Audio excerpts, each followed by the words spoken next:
Bismillahirrahmanirrahim. Assalamualaikum warahmatullahi wabarakatuh. Bagaimana kabarnya Anda semuanya?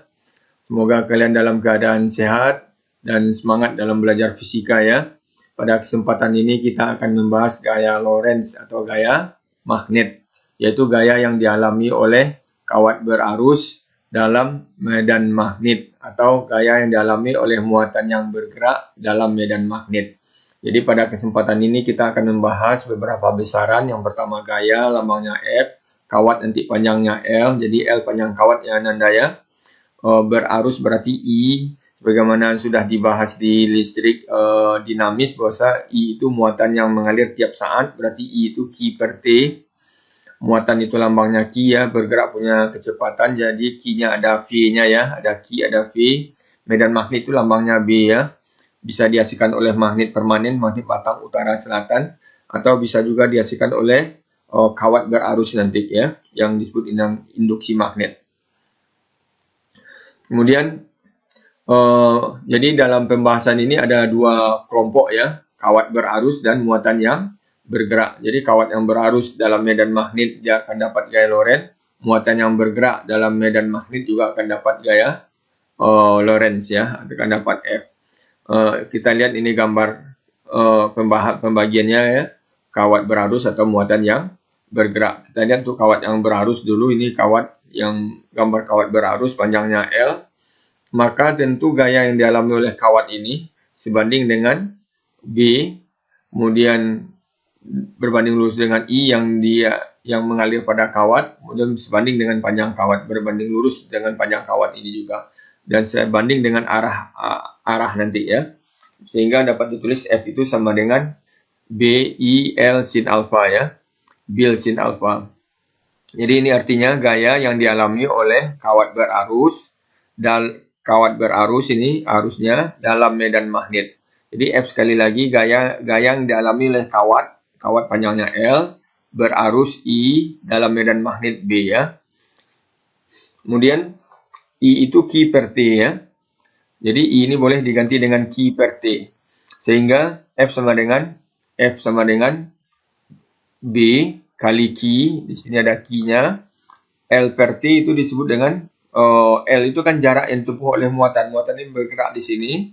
Jadi L itu jarak yang ditempuh, jarak per waktu itu disebut dengan kecepatan. Jadi V ini sama dengan L per T ya.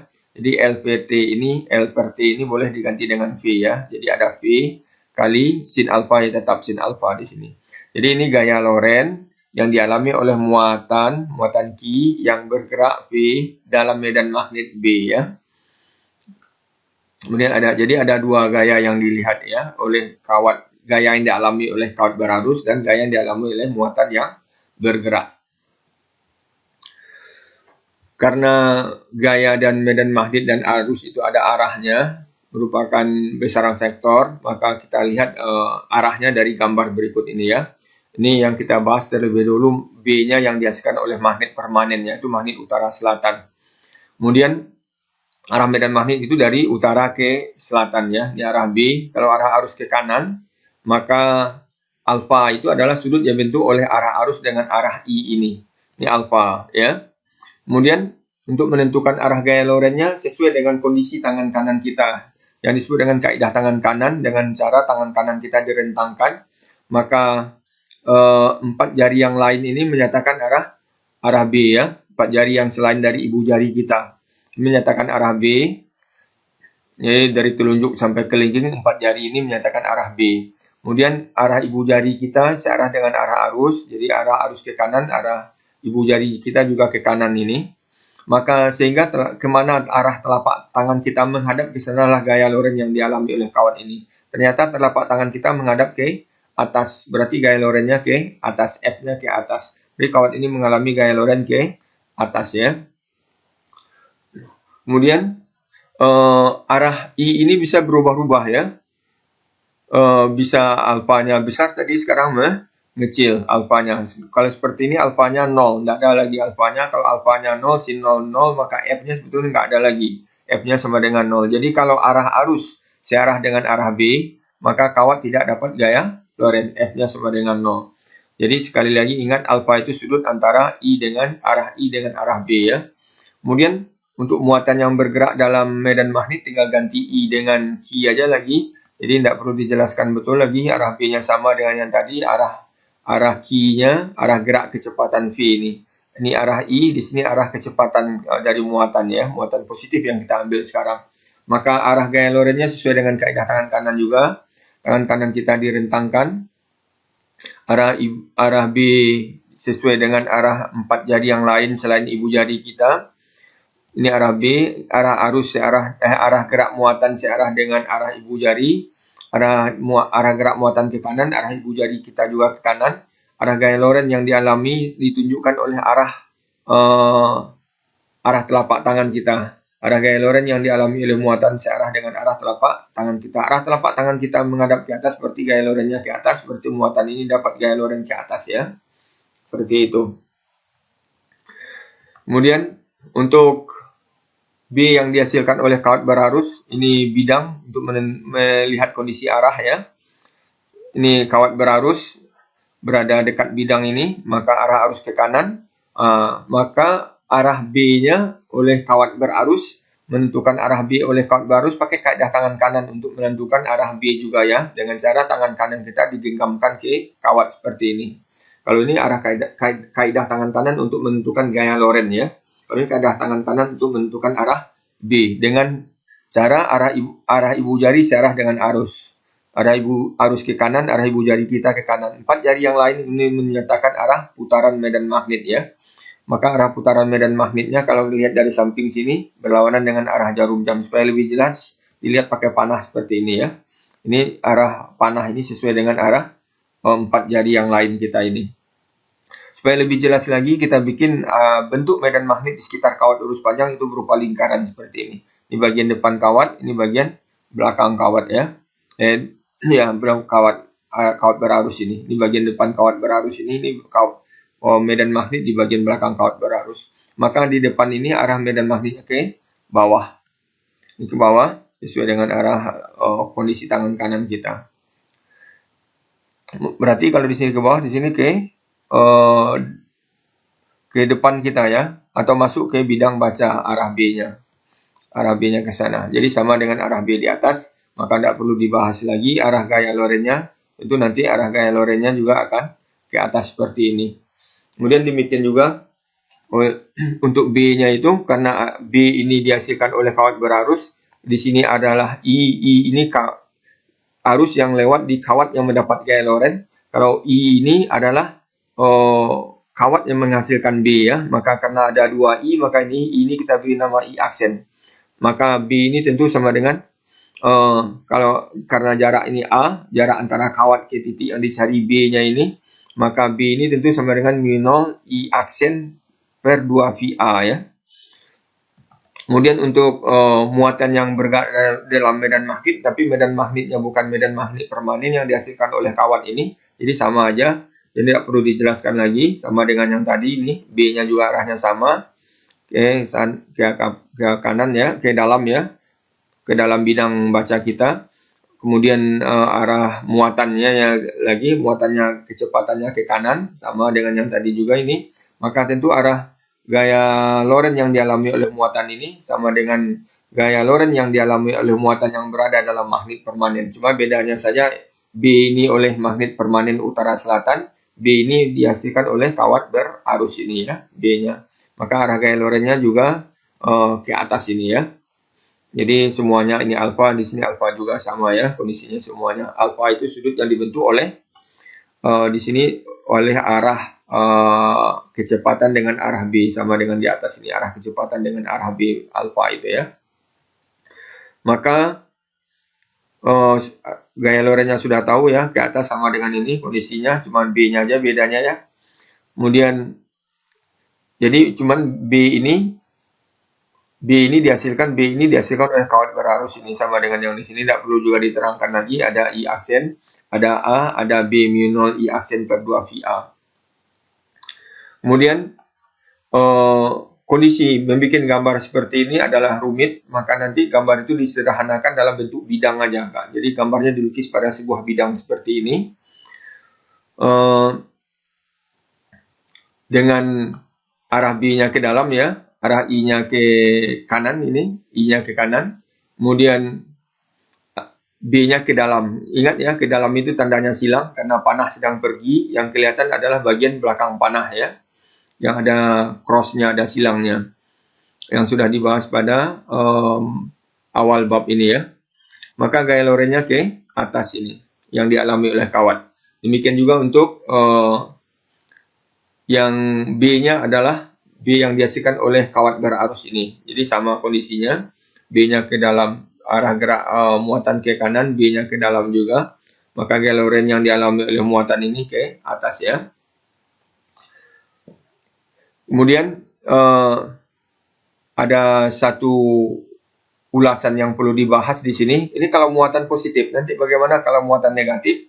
Kalau muatan negatif tentu kebalikan dari ini gaya lorentnya. Maka gaya lorentnya nanti searah dengan arah punggung tangan yang kita ambil ya. Berikutnya kita ambil rangkuman tentang arah gaya lorent yang ditentukan dengan kaidah tangan kanan ini ya. Dengan cara tangan kanan kita dibentangkan seperti ini. 4 jari yang lain menyatakan arah B. Kemudian ibu jari kita menyatakan arah arus ya. Maka kemana telapak tangan kita, ke sanalah arah gaya lorent yang dialami oleh kawat berarus itu. Telapak tangan kita menghadap keluar bidang atau menuju ke kita, berarti gaya lorentnya menuju ke kita atau keluar dari bidang. Kalau panah sedang menuju kita, yang kelihatan ujung panah dilambangkan dengan tanda titik aja, berarti F-nya keluar, tandanya titik ini. Kemudian kalau untuk muatan yang bergerak, sama tangan kanan kita dibentangkan juga, 4 jari yang menyatakan arah B, ibu jari kita menyatakan arah gerak muatan positif misalnya, maka kemana telapak tangan kita menghadap, ke sana lah gaya lorentnya. Telapak tangan kita menghadap keluar, maka gaya lorentnya keluar. Pula tandanya titik sama dengan yang tadi, nggak perlu dijelaskan lagi. Kalau untuk menentukan arah gaya lorent yang dialami oleh muatan negatif lagi, maka tangan kita dibentangkan juga seperti tadi, 4 jari yang lain menyatakan arah B, ibu jari menyatakan arah P dari muatan negatif, maka tentu arah gaya lorentnya kebalikan dari muatan positif, yaitu ke belakang. Jadi dapat disimpulkan arah gaya lorent yang dialami oleh muatan negatif dengan ketentuan 4 jari yang lain sebagai B, ibu jari sebagai arah gerak muatan negatif, maka kesimpulannya arah gaya lorent yang dialami oleh muatan negatif searah dengan arah punggung tangan. Arah punggung tangan kita menghadap ke dalam bidang kertas atau menghadap masuk ke dalam ya, atau menjauhi kita, maka berarti gaya lorent yang dialami muatan negatif menjauhi kita. Kalau panah sedang menjauhi kita, sedang meninggalkan kita, kelihatan bagian belakangnya, bagian belakang panah ada tanda silang, maka panah sedang masuk atau panah sedang meninggalkan kita diberi tanda silang seperti ini. Berarti gayanya masuk ini ya, masuk ke bidang baca kita atau bidang tulis kita ini. Kemudian untuk latihan ada beberapa gambar ini. Ini arah arusnya ke kiri, B-nya ke dalam. Kemana gaya lorent yang dialami oleh kawat? Itu dengan mudah dapat ya kita lihat. B-nya 4 jari yang lain ke dalam seperti ini. Ibu jari ke kiri berarti seperti ini. Maka telapak tangan kita menghadap ke bawah. Maka gaya lorent yang dialami oleh kawat ini ke bawah ya. Ada B, ada I, F-nya ke bawah. Maka gaya lorent dalam kawat ini ke bawah. Kemudian kalau seperti ini gambarnya, B-nya keluar ya. I-nya ke kanan. Maka 4 jari yang lain tentu keluar ya. Seperti ini. Ini keluar menyatakan B-nya. Kemudian ini menyatakan ibu jari kita menyatakan arah arus. Maka arah telapak tangan kita ke bawah, berarti dapat gaya ini ke bawah juga ya, ini dapat gaya ke bawah juga. Kemudian kalau seperti ini gambarnya, I-nya ke kanan, B-nya ke atas, ini mudah ya, B-nya ke kanan, I-nya ke atas, berarti gaya lorentnya berarti ke luar ya. Kita lihat aja kaidah tangan kanannya, ini arah B, ini arah I. Kemudian telapak tangan menghadap keluar, berarti gaya lorentnya keluar. Keluar tandanya gayanya titik ya. Kemudian kalau gambar berikut ini yang ditanya adalah arah B-nya. Yang diketahui arah gaya lorent keluar. Arah I-nya ke kiri. Kalau gaya lorentnya keluar, berarti arah telapak tangan kita harus keluar. Arah ibu jari ke kanan. Maka kalian sudah dapat mengetahui ya kemana arah B-nya. Arah B dinyatakan oleh 4 jari yang lain. Maka 4 jari yang lain selain ibu jari menghadap ke bawah. Berarti gaya medan magnetnya B-nya arahnya ke bawah ya. Seperti ini. Maka ada arah B, ada arah I, ada arah gaya lorennya keluar, tuh B-nya ke bawah ya. Kemudian gambar berikutnya seperti ini, arah F-nya ditanya, tapi yang mengalami gaya loren adalah muatan positif ya. Arah gerak muatan positif ke kanan, arah B ke atas, berarti sama dengan ya tangan kanan kita ini menghadap ke atas, B-nya ke atas, 4 jari yang lain ini menghadap ke atas, gaya arah gerak muatan positif ke kanan, ibu jari kita ke kanan, maka telapak tangan kita menghadap keluar. Berarti gaya loren yang dialami oleh muatan ini keluar tandanya arahnya panah, keluar tandanya titik ya, berarti F-nya titik aja. Berarti muatan ini dapat gaya keluar ya. Kemudian terakhir gambarnya muatan negatif. Muatan negatif arah geraknya ke kanan, B-nya keluar. B-nya keluar, maka kita cocokkan dengan tangan kanan kita. Kalau B-nya keluar berarti 4 jari yang lain keluar ya. Seperti ini berarti gambarnya. 4 jari yang lain. Gerak muatan negatif ke kanan. Seperti ini. B-nya keluar. I-nya arah gerak muatan negatif ke kanan. Berarti arah gaya loren searah dengan arah punggung tangan. Punggung tangan kita menghadap ke atas. Berarti gaya lorennya ke atas ini. Berarti muatan negatif ini dapat gaya loren ke atas. Demikian ya pembahasan ringkasan tentang kaidah tangan kanan untuk menentukan arah gaya loren. Semoga bisa dimengerti. Kita lanjutkan dengan contoh soal ya. Kemudian kita bahas contoh soal ya. Sebuah kawat dengan panjang 50 cm dialiri arus 4 ampere dengan arah arus seperti gambar. Ini arah arusnya ya. Jika kuat medan magnet 2 Tesla ke kiri, maka tentukan besar gaya magnet atau gaya loren yang dialami oleh kawat dan arahnya. Maka dapat kita bikin ringkasan soal. Diketahui L-nya 50 cm 0,5 meter, I-nya 4 ampere, B-nya 2 Tesla, alfa-nya ini 30 derajat ya. Kemudian yang ditanya F dan arah ya. F gaya lorennya. Kemudian jawab, kita udah tahu tadi bahwasanya F itu sebanding dengan B, I, dan L ya, bil sin alfa F itu. Maka tinggal masukkan angka, B-nya 2, I-nya 4, L-nya 0,5, sin 30 itu setengah ya. Jadi dapat 4 kali setengah dengan 2 Newton ya gaya lorennya. Kemudian arahnya pakai kaidah tangan kanan dengan arah 4 jari yang lain searah arah B. Berarti ke kiri arah 4 jari yang lainnya dengan ibu jari ke atas. Maka gambar telapak tangan kita seperti ini jadinya. Maka ini arah B, ini arah I, maka telapak tangan sudah cocok ya, arah I-nya miring ke atas, B-nya ke kiri, maka telapak tangan kita menghadap keluar, berarti gaya lorennya keluar. Panah sedang keluar berarti tandanya titik aja, berarti F-nya titik, berarti kawat ini mengalami gaya keluar. Jadi dapat disimpulkan bahwasanya gaya loren yang dialami kawat itu 2 Newton dengan arah keluar bidang baca kita ya. Kita lanjutkan dengan contoh soal yang kedua. Sebuah kawat lurus panjang dialiri arus listrik 10 ampere ke kanan, muatan Q 6 mikrokulom, diberi kecepatan 2 kali 10 pangkat 5 meter per sekon, sejajar kawat pada jarak 4 cm dari kawat. Jika arah kecepatan berlawanan arah dengan arah arus, maka tentukan besar dan arah gaya loren yang dialami oleh muatan Q. Jadi dapat kita bikin ringkasan soal dengan bikin diketahui di mana I-nya 10 ampere ya, Q-nya 6 mikrokulom. Kecepatan berarti V 2 kali 10 pangkat 5 meter per sekon. Kemudian jarak muatan ke kawat itu 4 cm. Ini berarti A-nya 4 cm. Kemudian diketahui yang ditanya besar gaya dan arahnya ya. Besar dan arah gaya, F dan arah. Kita udah tahu gaya loren yang dialami oleh muatan itu. Kalau muatan tentu B, Q, V ya, sin alfa. Maka B-nya belum tahu, yang tahu baru I yang menghasilkan B. Kita lihat kawat berarus I ini dan muatan Q itu kecepatannya berlawanan dengan arah I, tentu arah Q Q itu V dari Q itu ke kiri ya, kalau I-nya ke kanan seperti ini. Kemudian jaraknya 4 cm, muatan Q ini ke kawat tadi, yang 4 cm. Kemudian kita bisa cari arah B ini di muatan Q ini kemana arah B yang dihasilkan oleh kawat berarus ini dengan kaidah tangan kanan untuk menentukan arah medan magnet ya. Dan cara menggenggam kawat seperti ini dengan tangan kanan dengan arah ibu jari searah dengan arah arus, maka 4 jari yang lain ini selain ibu jari ini menunjukkan arah putaran medan magnet. Berarti putaran medan magnetnya berlawanan dengan arah jarum jam kalau dilihat dari samping sebelah kanan ini ya. Atau lebih jelasnya lihat panahnya ini, arah B.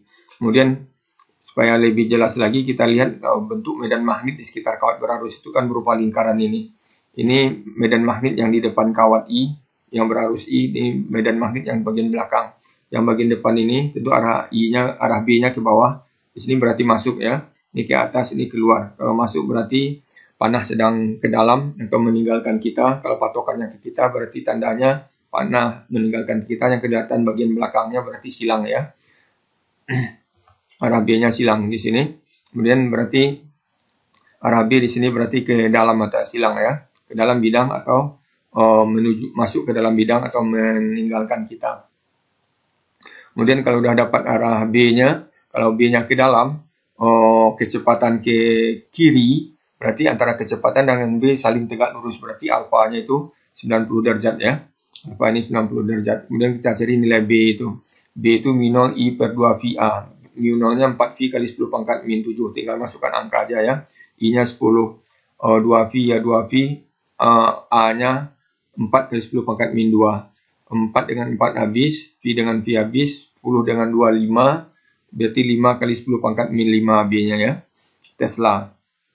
Kalau udah dapat B, kita tinggal masukin ke sini aja, F sama dengan B V, B-nya 10 pangkat min 5, 5 kali 10 pangkat min 5, Q-nya 6 kali 10 pangkat min 6, ini kecepatannya 2 kali 10 pangkat 5 sin, 91 nanti ya. Berarti min 5 dengan 10 pangkat 5 habis ini, 5 dengan 2, 10, dengan 6, 60, 60 kali 10 pangkat min 6, atau 6 kali 10 pangkat min 5 Newton ya, F-nya. Kalau sudah dapat F, kita cari arahnya.